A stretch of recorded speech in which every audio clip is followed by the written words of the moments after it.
Capítulo 37. O antisionismo na União Soviética. Sionismo, doutrina e movimento que propôs e conseguiu o estabelecimento, na Palestina, de um Estado israelita autônomo. Movimento judaico iniciado no século XIX, visando ao restabelecimento, na Palestina, de um Estado judaico. Esse movimento tornou-se vitorioso em 1948, quando a ONU proclamou a fundação do Estado de Israel. O mito da conspiração judaica mundial obcecou o último czar russo, Nicolau II e, depois, Hitler e Stalin, e ainda hoje continua a obcecar os senhores do Kremlin. Esse mito encontrou sua mais perfeita manifestação num documento elaborado em fins do século XIX pela polícia czarista, os Protocolos dos Sábios de Sião, que viria a tornar-se peça fundamental da ideologia nazista e cheque em branco para o genocídio. Nas décadas de 20 e 30, entre as duas guerras mundiais, os protocolos tiveram uma tiragem somente inferior à da Bíblia. Após 1945, 21 edições desse documento foram publicadas em 21 países. Diversos livros do século passado contribuíram para a versão final dos Protocolos dos Sábios de Sião, um dos quais, se não o principal, foi o capítulo no Cemitério Judeu de Praga, do romance Biarritz, de John Ratcliffe, no qual as 12 tribos de Israel discutem com Satã suas maquinações para dominar os povos do mundo. As primeiras edições russas do protocolo, em 1903, assinalam que os originais da obra haviam sido roubados de um dos mais importantes dirigentes da franco-maçonaria. A primeira versão polonesa, por seu lado, afirma que o texto do protocolo foi redigido no apartamento de Theodor Herzl, fundador do sionismo, em Viena. Na moderna configuração soviética do mito, Israel passou a ocupar o lugar dos 12 sábios, como cérebro da conspiração, afirmando que a força do sionismo se baseia no seu controle do capital, cuja influência repercute nos meios de comunicação americanos e até na Casa Branca. A lenda do bolchevismo judeu ganhou força em 1917, pela presença de Trotsky, Kamenev, Zinoviev e outros nas fileiras revolucionárias. Mas, a partir dos anos 20, um outro mito surgiu. A Revolução de Outubro havia tomado rumos indesejáveis porque se tratava de uma revolução judia. Esse mito perdura até hoje e é reforçado pela propaganda soviética, que apresenta os judeus como um bando de conjurados que disseminam a desolação no mundo inteiro, em particular, na União Soviética. Para a agência TASS, os sionistas foram parceiros dos nazistas na Segunda Guerra Mundial. E o sionismo, um produto do imperialismo, que se esforça, em vão, para dissimular sua aliança com o fascismo. Como explicar a hostilidade do Kremlin contra o sionismo e Israel? Que perigo Israel e seus 3 milhões de habitantes podem representar para a URSS e seus 270 milhões de habitantes? Mesmo supondo que a ideologia sionista seja abraçada por todos os judeus, o que está longe de ser verdade, que ameaça ela representa para a ideologia comunista que reina em metade do mundo e é divulgada pelos diversos partidos comunistas de 150 países, inclusive Israel? Desde a vitória da Revolução Bolchevique, em 1917, os comunistas nunca cessaram de procurar uma legitimidade. Em 1941, com as tropas de Hitler às portas de Moscou, Stalin compreendeu que a ideologia comunista não poderia salvar o país nem seu poder.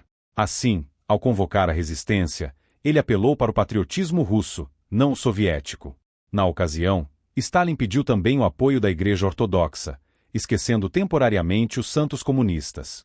A partir daí, o Kremlin nunca deixou de agitar a lembrança da vitória de 1945, na Segunda Guerra Mundial, como prova de sua legitimidade.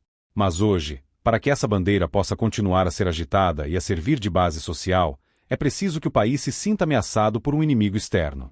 Um desses inimigos é o sionismo. É pouco perigoso, pois não fornece cereais ou tecnologia ao país dos sovietes, e é fácil de manobrar, na medida em que basta invocar as tradições mais retrógradas para despertar o fantasma do mal, que foi associado ao nazismo.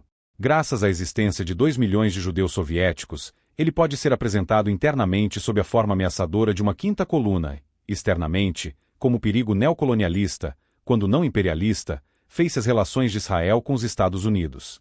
A campanha do Partido do Estado Soviético, que se confundem, levada a efeito nas escolas, jornais, rádio e televisão, teve sua consagração em 1975, quando o sionismo e o racismo foram condenados pela ONU. A partir daí, o sionismo tornou-se, oficialmente, um inimigo da humanidade.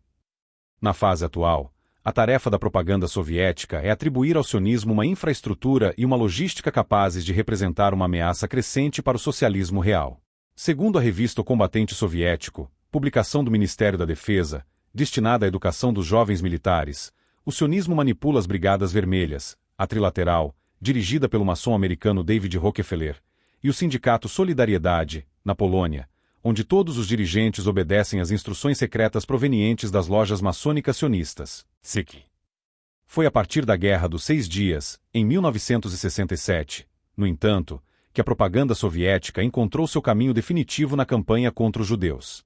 Assim, Israel foi comparado à Alemanha nazista e os sionistas acusados de organizar uma conspiração internacional contra a URSS. Entretanto, a Guerra dos 6 Dias modificou profundamente a ideologia dos judeus soviéticos. A vitória israelense ofereceu-lhes a possibilidade de se identificarem com algo além da imagem vergonhosa que tentavam impor-lhes. Muitos, que já se haviam resignado, sentiram-se renascer e transformaram-se em combatentes por seus direitos, surgindo daí o movimento em favor da imigração. Entre 1970 e 1980, cerca de 250 mil, dos 3 milhões de judeus soviéticos, conseguiram emigrar, depois de passar por toda espécie de perseguições. Mas, a partir de 1980, o fluxo da imigração praticamente cessou. Em 1979 partiram 51 mil judeus da URSS e apenas 900 em 1984. A repressão contra os solicitantes de vistos de saída aumentou. 10 mil deles se tornaram refusniks, isto é, pessoas às quais foram recusados os pedidos de saída do país. O mais célebre refusnik é Anatoly Sharansky, que em 1977 foi condenado a 7 anos de prisão e 5 de trabalhos forçados. Sharansky tornou-se o porta-voz do movimento pela imigração e uniu seus esforços aos de Sakharov em favor dos direitos do homem. Desde 1971, Yosif Begun pede que lhe seja concedida permissão para emigrar para Israel. Ele já sofreu 3 condenações. Na primeira, a 2 anos de exílio interno, acusado de parasitismo. Na segunda, recebeu 3 anos na Sibéria por violação da regulamentação de passaportes. E na terceira, em outubro de 1984, foi condenado a 7 anos de trabalhos forçados e 5 de exílio por agitação e propaganda antissoviética.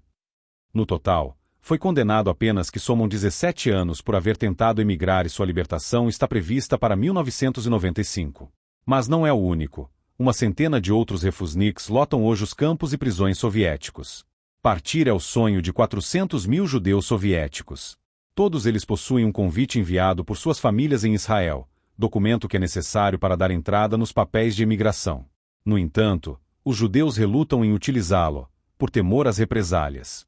Na URSS, os judeus estão condenados a permanecer como cidadãos de terceira categoria. Seus filhos enfrentam toda a série de dificuldades para ter acesso à universidade e são obrigados a viver em meio a um clima saturado de antissemitismo. Mas, então, o que fazer com tais inimigos? Negócios, é claro. Os judeus soviéticos sempre serviram de moeda de troca nas relações diplomáticas entre os Estados Unidos e a URSS. O Kremlin pagou a detente dos anos 70 com a imigração de 250 mil judeus.